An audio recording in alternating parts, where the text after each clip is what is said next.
안녕하세요. 기적의 부모 수업의 저자 이미아 강사입니다. 다수의 부모 교육을 통해서 우리 학부모님들과 만남을 가졌었는데요. 코로나19로 인해서 좀 멈칫했죠. 하지만 이제 코로나19 때문에 비대면으로라도 여러분들을 만날 수 있어서 다행이라는 생각이 들었습니다. 제가 여러분들을 만나고 싶었던 이유는요. 현재 우리 아이들의 교육이 알게 모르게 많이 정체되어 있는 것 같은 느낌이 들었습니다. 그리고 또 많은 학부모님들이 자녀 교육에 대해서 막연한 불안감과 두려움을 갖고 있는 것을 보게 되었기 때문인데요. 먼저 제가 이 강의를 하기 위해서 우리 아이들의 부모님이 어떤 세대로 구성되었는지 또 무엇을 고민하고 있는지 이런 것부터 좀 짚어보기로 했습니다. 그 결과 현재 우리 학부모님들을 살펴보니까요. 우리 학부모님들이 80년대에서 90년대 초에 태어난 어떤 밀레니얼 세대의 부모님들이셨어요. 그래서 올해 초등학교에 입학시키는 대부분의 학부모님들이 밀레니얼 맘 또는 밀레니얼 부모였습니다. 그래서 저는 오늘 그런 밀레니엄 맘의 어떤 탄생이 어디로부터 어떻게 비롯되었는지 이런 관계에 대해서 좀 말씀을 드리고 싶습니다. 밀레니엄 세대는 저희가 베이비붐 세대가 전통 세대로부터 교육을 받았다면은 밀레니엄 부모님들은 베이비붐 세대의 부모로부터 교육을 받은 그런 세대죠. 헬리콥터맘, 타이거맘 이런 말 좀 들어보셨죠? 어쩌면 밀레니엄 맘들 중에는 부모님들이 헬리콥터맘으로 타이거맘으로 이렇게 교육을 시켰던 경우도 있었을 거라 생각합니다. 좋은 교육을 받게 하고 싶다라는 그 부모님의 열망과 열정으로 인해서 밀레니얼 세대의 자녀들이 공부를 할 때 내가 원하고 싶은 공부를 다 시키고 싶다라는 베이비붐 세대의 부모님들의 열망이 어떻게 보면은 나는 이거 하기 싫은데 원하지 않는데 라는 것도 했을 수도 있어요. 밀레니엄 부모들은 이 전 세대의 부모님들과 굉장히 많은 어떤 가치관의 충돌을 갖다 겪으면서 어른이 되었을 텐데요. 그래서 이제 세대 간의 갈등이다 이런 게 생겼습니다. 이런 것이 바로 이제 강의를 시작하게 된 동기다라고 볼 수 있는데, 밀레니엄 맘들이 자녀 교육을 시키는 과정에서 부딪히게 될 문제는 과거의 베이비붐 세대의 부모들이 갖고 있는 문제랑 굉장히 많이 다르다. 그래서 이거를 어떻게 풀어나가야 될 것인가에 있습니다. 우선 사회적인 배경이 그때와 너무나 다릅니다. 베이비붐 시대의 부모님들은 그 전에 전통 세대의 부모님들부터 좀 권위적이고 가부장적인 속에서 또 굉장히 가족을 중심으로 굉장히 많은 가난에 시달린 전통 부모들로부터 교육을 받다 보니까 가부장적인 교육을 받았습니다. 그래서 그 권위주의 시대의 그 부모들로부터 받았던 그런 부분들을 보면서 나는 우리 부모님들처럼 살지 않겠어. 그래서 가난을 물려주지 않을 거야. 이런 마음으로 베이비붐 세대들이 추구했던 목표는 좀 성공 가도를 향해서 달려갔다고 해야 될까요? 그러다 보니까 그 시대의 부모로부터 베이비붐 시대의 부모로부터 태어난 밀레니엄 세대의 그런 자녀들은 부모로부터 절대적인 지원을 받았습니다. 그래서 내가 원하고 싶은 걸 다 해. 이렇게 그래서 그 굉장히 좀 권위적인 부분들을 스스로 나는 최고야 라는 그런 마음을 갖게 했었죠. 그래서 그 증거가 2000년대의 어떤 직장에서 밀레니엄 맘들이 활약할 당시 그 엘리트 여성을 의미하는 그런 알파걸들이 탄생했죠. 그리고 또 슈퍼맘이 되었고, 그래서 이제 그분들이 바로 밀레니엄 맘 세대로 자리를 잡게 된 겁니다. 그러다 보니까 이 세대의 특징이 우리가 예전에 어떤 희생을 했던 그런 어머니 세대와 달리 자신만의 시간을 굉장히 소중히 여기고 자기를 위한 투자도 아끼지 않고 또 개성이 좀 강한 편이죠. 그리고 가장 중요한 문제가 뭐냐면요. 요즘에 친구 같은 엄마가 되고 싶어, 친구 같은 아빠가 되고 싶어, 이런 말들을 많이 하는 부모라는 겁니다. 그거를 우리가 좀 전문적으로 표현을 한다면 부모와 자식과의 관계를 규정할 때 역사상 가장 수평적인 부모상이 탄생했다, 이렇게 말을 할 수가 있습니다. 그렇다면 이 수평적인 부모상 속에서 미래의 우리 아이들이 이런 환경에서 자라났을 때 그 이전에 기성세대에서 자란 아이들과 정말 많은 것이 다를 수밖에 없겠죠.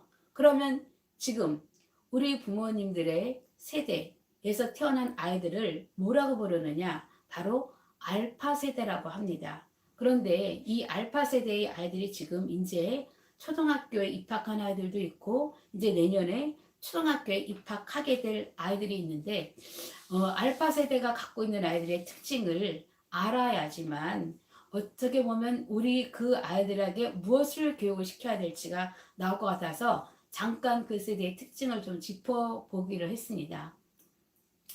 이 알파 세대의 특징이 바로 뭐냐면은 가능성이 무한한 세대이면서 가장 크게 발달할 수 있는 문제가 뭐냐면은 사회성 발달에 가장 큰 문제가 발생할 수 있다라는 겁니다. 왜 그러냐면요. 디지털 영상물하고 알고리즘에 의해서 세상을 배우게 되기 때문에 제일 많이 떨어지는 게 공감 능력이 떨어지게 되고요. 또 정서 및 사회성 발달에 부정적인 영향을 미칠 수 있기 때문에 이 아들한테 가장 많이 필요한 교육이 뭐냐라고 했을 때 바로 사회성 발달 교육, 정서 함양 교육, 그리고 인성 교육, 이런 것이 대두가 된다라는 겁니다. 반면에 이 아이들은 가능성이 무한하다. 왜냐하면 기술에 매우 익숙하기 때문에 그 전 시대가 이루어 놓지 못한 것들에 대해서 도전할 수 있고 일어날 수 있는 가능성을 충분히 갖춘 세대다라고 볼 수 있는 거죠. 그래서 제가 오늘 강의의 첫 번째 제목을 나는 밀레니엄 맘입니다 라고 했던 겁니다. 그래서 나 밀레니엄 맘인데 내가 무엇을 어떻게 하면 되는데, 어떻게 교육을 시켜야 되는데, 이런 물음표를 던지기 위해서입니다.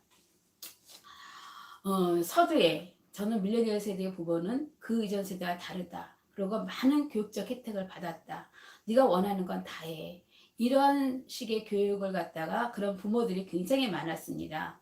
그랬다면은 한편으로는 또 헬리콥터 맘도 있었고 타이거 맘도 있었고 모두 자식을 위한 거라면 이름으로 굉장히 많이 포장이 되었죠. 하지만 지금 그 교육을 받고 자란 부모님들의 생각에 나는 그런 교육을 받았지만 나 그때 굉장히 힘들었어. 나는 우리 부모님처럼 내 자식을 교육시키지 않을 거야. 이런 생각을 갖게 되었다는 거죠. 그래서 밀레니엄 부모님들은 그럼 현재 알파 세대의 자식들과의 관계를 어떻게 생각을 하고 있는지를 한번 조사를 해봤습니다. 그랬더니 그 부모님들이 하는 얘기가 나는요, 우리 아이한테 내 꿈을 강요하지 않을 거예요. 우리 아이가 내 꿈을 대신 이루어줄 수는 없는 거잖아요. 그리고 엄마가 행복해야지 아이가 행복하죠. 나는 아이가 좋아하는 걸 찾아줄 거예요. 내가 좋아하는 걸 권하지 않을 거예요. 그리고 공부요. 재미없다 그러면 하지 않아도 돼요. 재미없는 공부는 시키지 않을 거예요. 재미가 있어야지 공부도 하는 거 아닌가요? 무엇이든지 자기가 원하는 쪽으로 저는 밀어줄 거예요. 1등을 강요하지 않겠다. 이외에도요. 또 결과만큼 중요한 게 과정이라고 생각한다. 이렇게 다양한 많은 생각들을 가지고 있었습니다.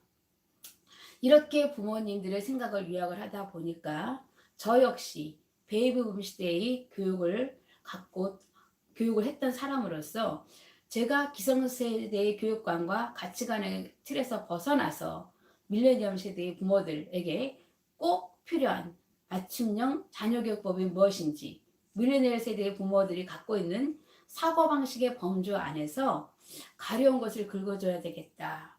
그런 역할을 해야 되겠다. 이런 생각을 하게 됐습니다.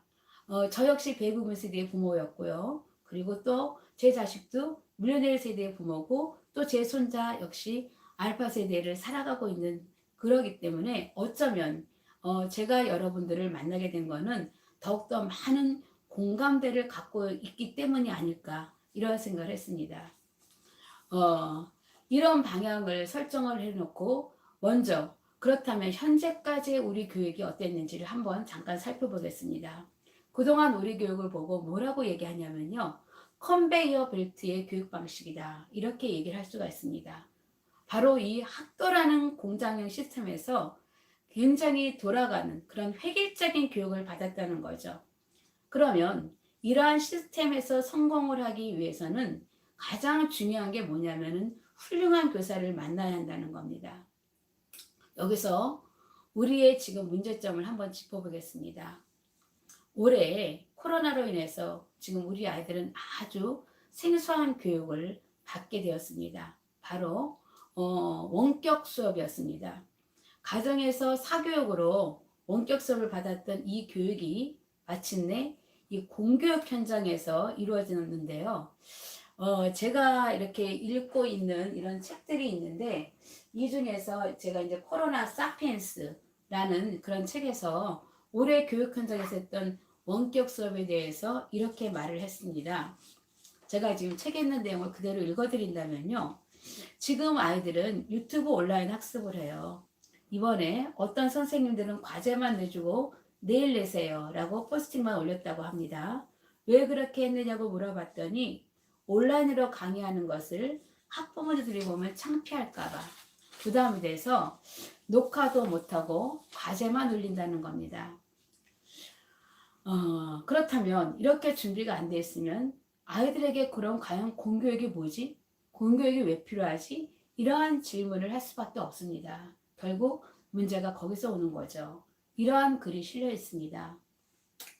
우리가 주목해야 될 게 바로 이건데요. 앞으로 우리는 이제 원격 수업을 당연한 것으로 받아들여야 되는 그런 문명의 전환 속에서 일어난 것을 이제 받아들여야 되고요. 이게 바로 미래 교육이 방향이 된다라는 것을 인정을 해야 됩니다.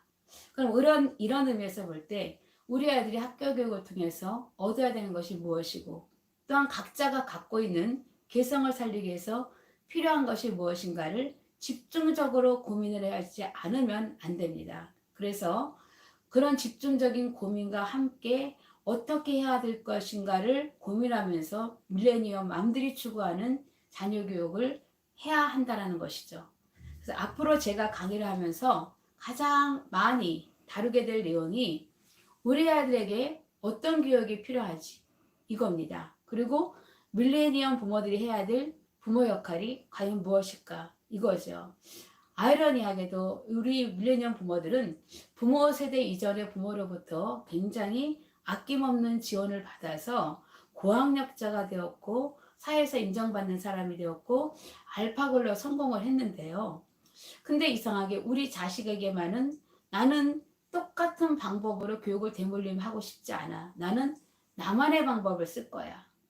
이런 생각을 갖고 있다 보니까 나만의 방법을 발견하지 못한 그 밀레니엄 맘들이 굉장히 불안하고 무엇을 어떻게 해야 되지? 이러한 생각들을 갖게 되었다는 겁니다. 그래서 과연 어느 선까지 내가 자식의 교육에 개입을 해야 되는지 많은 고민들을 하게 되었고 누구보다도 교육을 잘 시키고 싶은 욕망과 열정은 있으나 그 방법에 있어서 다루는 법에 있어서 굉장히 많은 문제가 발견되고 있기 때문에 금쪽 같은 그런 내 새끼라는 어떤 그런 프로그램들을 보면은 가슴이 쿵탕쿵탕 할 때가 굉장히 많아요. 저러면 안 되는데 저러면 안 되는데 그런데 그런 모습들이 리얼하게 가정에서 보여지고 있는 그런 모습들을 보면서 밀레니엄 맘들은 나름대로 자식 교육에 대해서 뭔가 교육에 대한 어떤 방향성을 갖춰야 되겠다 이런 생각을 갖게 되었습니다. 막상 제가 이제 이 밀레니엄 맘들을 위한 교육을 먼저 강의 내용을 제가 준비를 하다 보니까 저는 헤럴드 학원에서 주최하는 이 강의를 보면서 지금은 밀레니엄 맘들을 위한 교육이다 라는 생각을 갖고 있는데요. 앞으로는 제가 이제 강의 주제를 밀레니엄 맘들을 다 끝나고 난 다음엔 초등학교 부모님들 이렇게 대상을 정해서 강의를 하게 될 겁니다. 막상 제가 그래서 찾아보니까 초등학교 입학하는 우리 아이들의 부모님들을 위해서 오늘 이 시간에 딱 엑기스로 가르쳐 줄 만한 것이 무엇인가, 요거를 세 가지로 정리를 해서 부모님들께 도움을 드리려고 하는데요. 오늘 강의 중에서 제가 당장 말씀을 드리면 도움이 될 만한 겁니다. 그게 바로 뭐냐면요. 지금 내년도에 초등학교에 입학하는 아이들을 위해서 지금부터라도 준비해야 될 겁니다. 첫째, 한글 읽기가 어느 정도 가능해야 한다는 겁니다. 유아기 때 한글을 알아야 되나 몰라야 되나, 이것에 대해서 굉장히 많은 사람들이 문제를 삼고 있는데요. 한글은 선행학습 범주에 들어가면 안 됩니다. 지나친 선행학습을 교육부에서 금지하고 있는 건 알고 있습니다. 그런데 한글만큼은 어느 정도 떼고 들어가야 됩니다. 왜 그러냐면은 학교에 가서 교실 곳곳에 붙어있는 안내문, 교과서 이런 것들을 아예 읽지 못하면 자존감이 떨어질 수 있기 때문입니다. 그래서 한글 쓰기가 힘들면 적어도 천천히 읽는 정도만큼은 꼭 하고 들어가도록 권하고 싶습니다. 둘째는 개인위생을 지키는 법, 이게 바로 기본생활 습관인데요. 이게 예전과 달리 지금은 더욱더 강화가 되었다라는 것을 알아야 됩니다.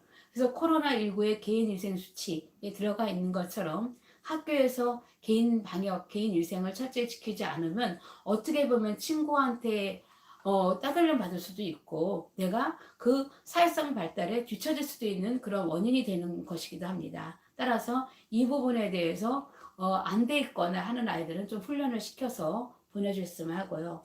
그 다음에 워킹맘들이 많죠. 그래서 세 번째들은 학교에 가고 난 다음에 아이들과 어떻게 할 것인가, 그래서 학교의 스케줄을 미리미리 챙겨보는 연습을 하라는 겁니다. A 플랜, B 플랜을 두고 학교에 아이들이 입학하면 돌아왔으면 바로 집으로 온다 라는 말이 있는데, 우리 이런 아이들을 키우는 부모님들 입장에서 봤을 때 학교 스케줄을 미리미리 연습을 하다 보면은 A 플랜대로 안 되면 B 플랜으로 한번 해봐야지, 이러다 보면은 3월에 입학하고 난 다음에 적응 시기를 거치지 않아도 바로 아이들과의 관계가 원만하게 학교 생활을 할 수 있게 될 거라고 생각했습니다. 이제 제가 오늘 강의를 마무리를 하는 과정에서 얼마 전에 신문에 있는 기사를 요약된 거를 보고 마무리 드리겠습니다. 밀레니엄 학부모의 가치관이란 제목으로 실린 내용인데 굉장히 공감이 갔는데요. 그 기사의 내용을 보면은 현재 3, 40대는 80년대생으로 학교에서 가장 역점을 둬야 될 교육이 뭡니까? 라고 물어봤더니 인성지도와 공동체 생활을 꼽았다는 겁니다. 저는 이 기사를 보고 무릎을 탁 쳤습니다. 과거의 사회적 배경하고 너무나 다른 현실 속에서 만약에 이 부모들이 공부만 잘하면 된다 이러면 어떡하지? 라고 했는데, 미래의 교육은 분명하게 아까도 서두에 말씀드렸지만 알파 세대에서 가장 부족한 게 바로 뭐냐면 사회성 발달과 정서, 함량, 그리고 공감력 부족, 이런 거기 때문에 현재 밀레니엄 세대의 부모들이 갖고 있는 교육관과 일치가 된다는 겁니다. 그래서 미래의 교육에 대한 초점, 방향은 인성교육과 사회성 발달에 있다. 이걸 말씀을 드립니다. 그래서 이 교육을 충족시키기 위해서 필요한 게 과연 뭘까를 해서 저는 이제 밀레니엄 부모들이 원하는 이 교육을 충족시키기 위해서 2차 시, 3차 시 준비를 해서 다음에 뵙도록 하겠는데요. 2차 시에는 이제 아이들의 그 자존감이 얼마나 많은 영향을 미치는지에 대한 부분을 놓고 말씀을 드리도록 하겠습니다. 그리고 오늘 이렇게 참여하신 분들은, 모든 강의를 한 번도 빠짐없이 참석하신 분들은 또 다음 주부터라도 참석하신 분들께 이 강의를 주최한 헤럴드 학원에서 푸짐한 상품을 준비했다고 하니까 많이 참여를 바라고요. 아울러 한 가지 더 말씀드릴 거는 밀레니엄 부모님들한테 굉장히 교육에 대한 고민이 많으실 줄로 압니다. 그렇다면은 네이버에서 헤럴드 학원 상동 캠퍼스를 치시면은 거기에 들어가셔서 원장님 그 메일로 어떤 고민되는 부분들에 대해서 고민되는 내용을 보내주시면 답변을 또 메일로 이렇게 상담 자료를 보내드리도록 하겠습니다. 오늘 여러분들 첫 번째 시간에 만났는데 첫 번째 시간에는 전체적인 개요를 말씀드리는 그런 자리이기 때문에 핵심이라는 부분은 앞으로 어떻게 할 것인가에 중점을 두었습니다. 앞으로 더욱 좋은 강의로 여러분들을 찾아뵙도록 하겠습니다. 다음 주 목요일 날 11시 30분에 만나 뵙겠습니다. 감사합니다.